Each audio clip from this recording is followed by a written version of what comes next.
It's been 2 whole weeks since winter was here with the last Tesla News Roundup, and that means it's time for another one. Today, the first Teslas made at Giga Berlin are handed off to their excited owners. Elon Musk talks a little more about Tesla's MasterPlan Part 3. Deliveries of 5-seat Model X variants begin. The price of megapacks go up as an order backlog grows.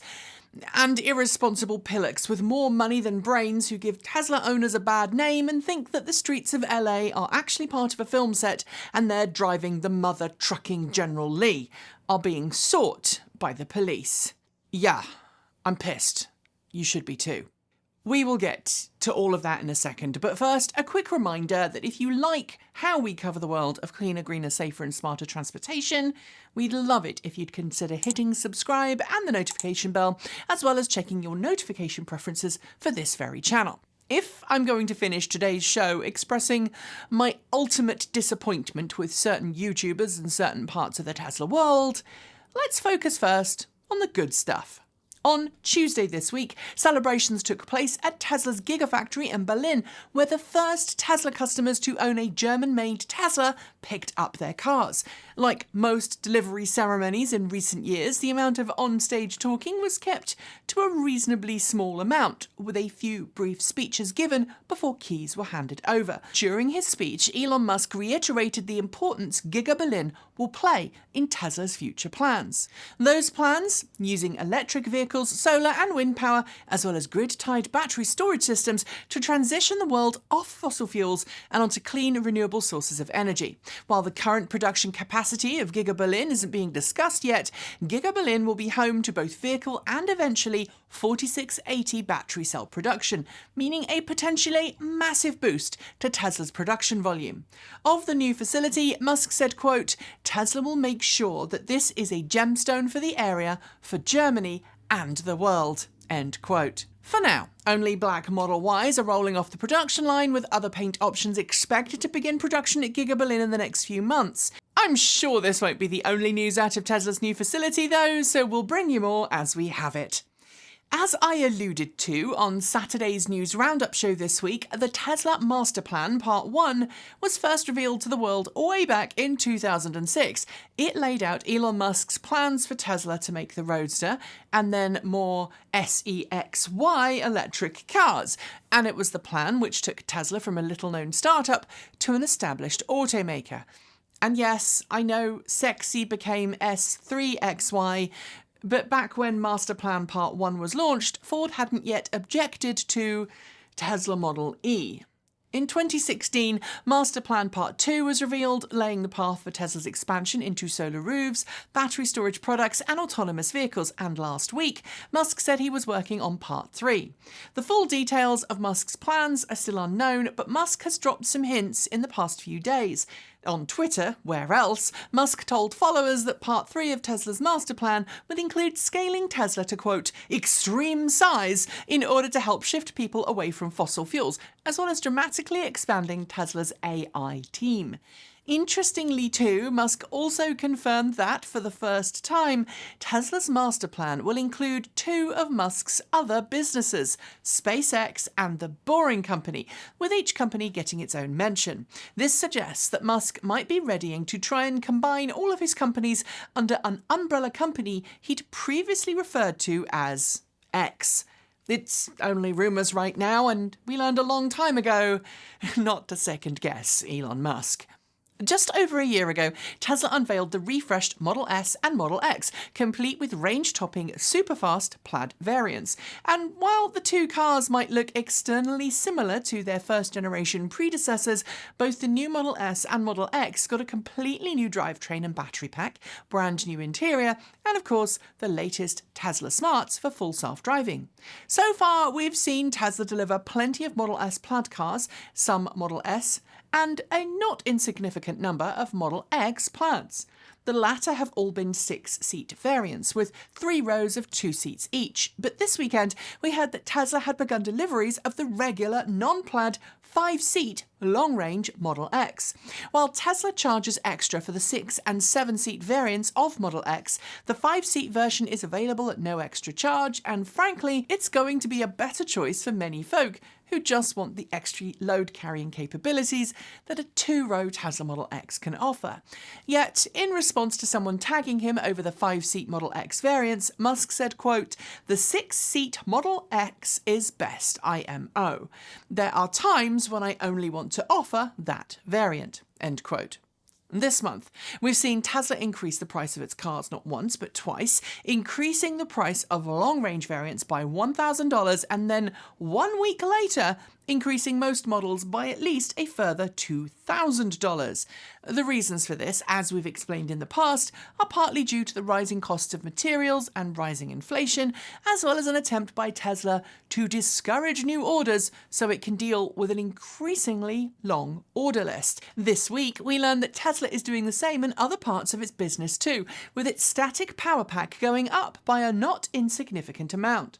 Last year, a single Tesla Megapack would have set a company back by $1.236 million, but now Tesla has increased that to $1.538 million.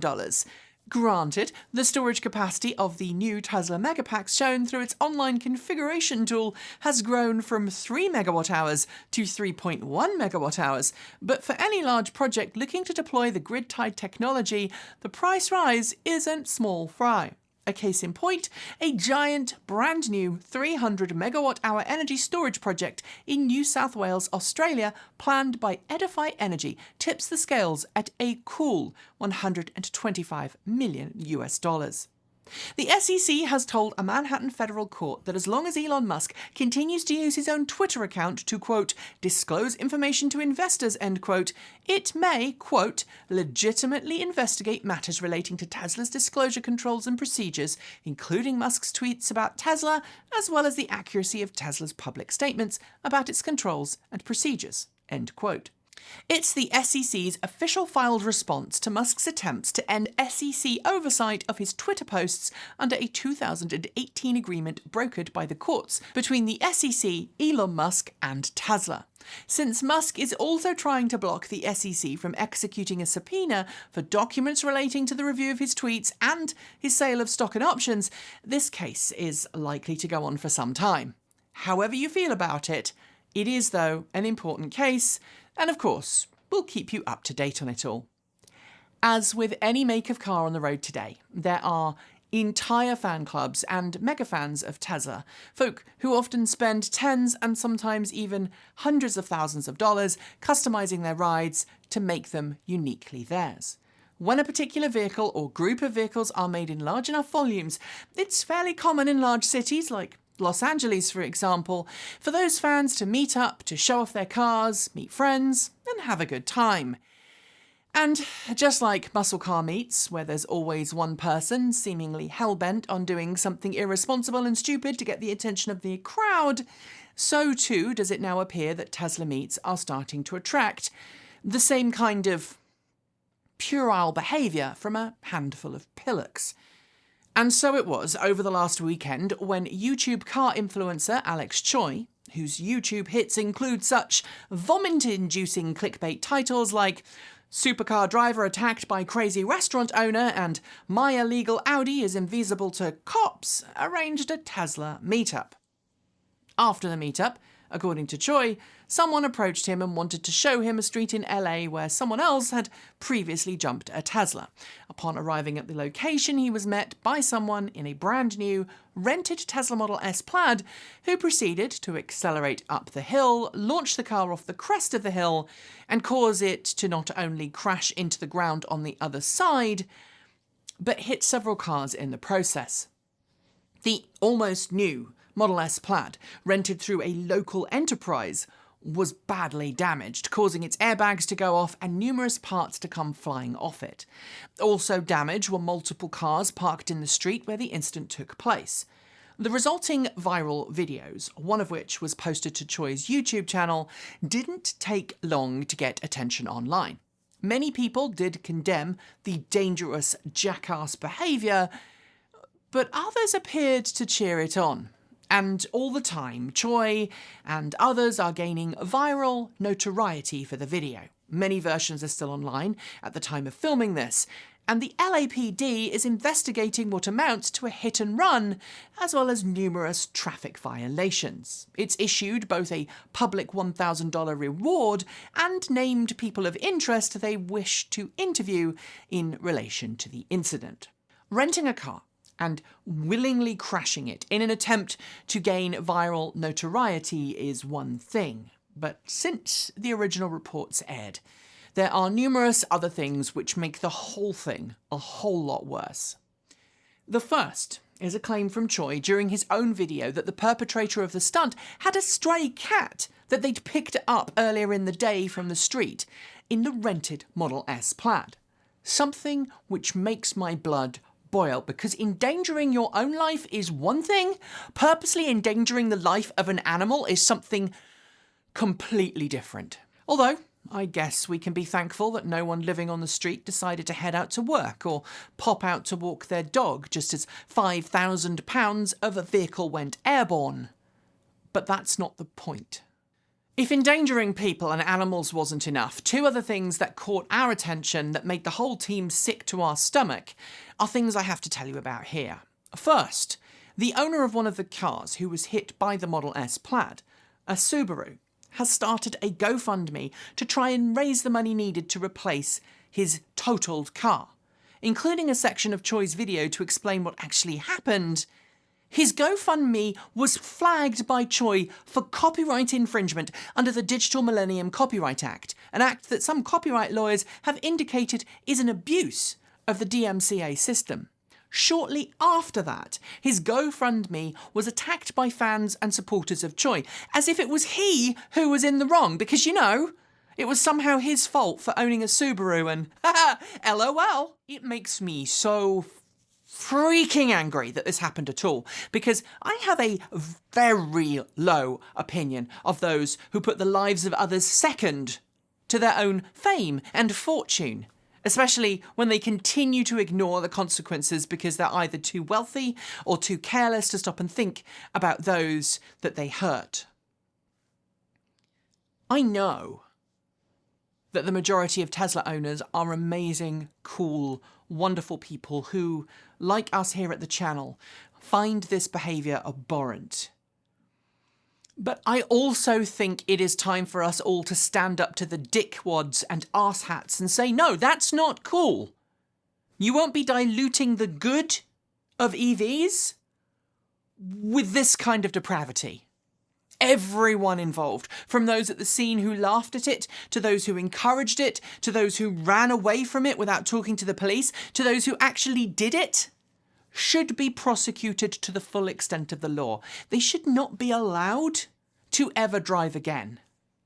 Driving is a privilege, not a right. And in today's world of fully connected cars, it's time for stunts like this to not be possible in residential areas. There's no reason on this planet that any car should be capable of accelerating that quickly or hitting that higher speed on a residential road which, I'd presume, has a 25 mile per hour maximum speed limit. So a few things. Alex Choi, do the right thing. Some of us on the platform that you've earned so much money from work hard to lead by example. We work hard to make the world better for everyone. And we might not be clickbaity, but you're spoiling it for us. We're not millionaires or high-flying influencers. We're just trying to make the world a cleaner, greener, safer, and smarter place. I could say more, but I'm not going to, because I think I'm going to say something I'll regret. So, thanks to everyone who makes what we do possible. You know who we are.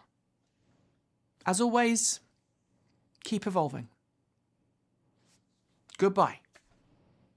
We're done for today.